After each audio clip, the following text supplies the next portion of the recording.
بسم الله الرحمن الرحيم، الصلاة والسلام على سيدنا محمد وعلى آله وأصحابه أجمعين. أهلا بكم في فيديو جديد ويوم جديد. لو أول مرة تشوفوا قناتي ما تنسيش الاشتراك في القناة وتفعيل الجرس عشان يوصلك كل جديد أنا بعمله. محتارين بقى بعد العيد ناكل ايه بجد؟ يعني من غير العيد حيرة كل يوم هنعمل أكل ايه.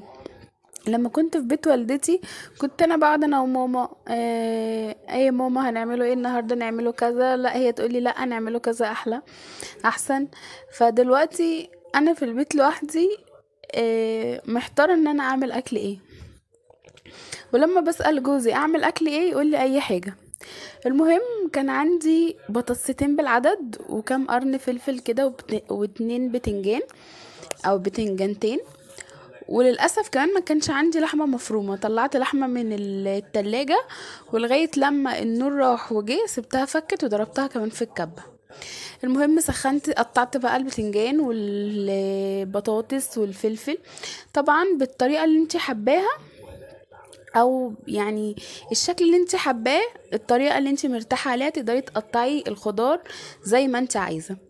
المهم هنعمل بقى مسقعه كده باللحمه المفرومه حلوه قوي، وفيها كده يعني طعم وريحة حلوة جدا جدا جدا. اول حاجة كده زي ما قلت لكم حطيت الزيت على النار، هقلي البطاطس الاول وبعد كده الفلفل وبعد كده البتنجان. جبت بقى طاسة كده على النار، حطيت نقطة زيت وبعد كده نزلت بيه اللحمة، شوحتها هي الأول وغيرت لونها. نزلت بيه ورقتين لورا وفص حبهان، بيدي نكهة كده في الزيت الأول، بيدي نكهة للحمة حلوة جدا. سبت بقى للحمة لما نزلت هي خلاص ميتها، نزلت عليها بالبصل وبعد كده مكعب مرقة ملح وفلفل اسود وبهارات لحمة، وسبتها بقى على النار. وبعد كده نزلت بالبصل، حطيت عليه شوية ملح وبس كده، سبتها بقى على النار لما تستوي خالص. طبعا في اللحظة دي انا كنت بطلع البطاطس، آم، يعني ما تحمروش الخضار قوي، البطاطس ما تحمرهاش يعني، ايوه اقليها بس ما تخليهاش غامقه. الفلفل برضو مش ان احنا نحرقوه الكلام ده، يا دوبك كده ان هو يدبل في الزيت. وبرضو بقيت اطلعهم على مناديل المطبخ كده عشان ما تبقاش الاكله كلها مليانه زيت، لان الاكله دي فعلا بتبقى مليانه زيت. هنا بقى كانت اللحمه خلاص استوت معايا، نزلت عليها كده بصلصه مجمده او طماطم مجمده.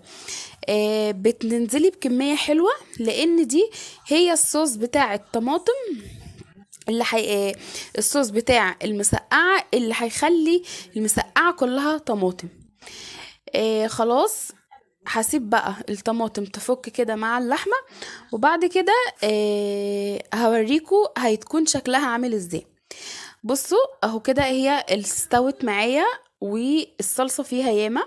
هنا بقى في اللحظة دي انا كنت خلاص قليت الفلفل وقليت البتنجان وقليت البطاطس، واخر طاسة باذنجان اللي هي هحطها دي. جبت بقى البايركس، تمام، وهبتدي ان انا ارصه. الاول حاجه كده حطيت طبقه من اللحمه المفرومه في القاع بتاع البايركس، مش كتير. وبعد كده رصيت، انت بقى عايزه تحطي البتنجان الاول، عايزه تحطي الفلفل الاول، عايزه تحطي البطاطس الاول. انا حطيت البطاطس الاول لانها بتستحمل شويه عن البتنجان والفلفل. رصيت البطاطس بالطريقه دي، بعد كده رصيت الفلفل، بعد كده رصيت طبقه بتنجان، وبعد كده هنزل عليها باللحمه المفرومه. طبعا زي ما قلت لكم يا ريت الصوص بتاع اللحمه المفرومه يكون فيها صوص الطماطم كده ياما. هتشوفوها بقى في الاخر هتكون مليانه كده صلصه. الصلصه دي كمان حلوه قوي. تقدري كمان بعد ما ترصي الطبقه التانية تقدري تحطي، لو عندك جاهزه تحطي جبنه موتزاريلا، تقدري تحطي، عايزه تحطي جبنه اللي هي التركي، بتدي نكهة حلوة جدا. كمان رحت بقى ايه عملت، هروح ادخلها بقى كده الفرن على نار هادية جدا، يعني 180، لا مش 180، مش فاكرة، هو 160. المهم هديت عليها كده النار وسبتها بقى ايه تستوي كده هي ايه براحتها.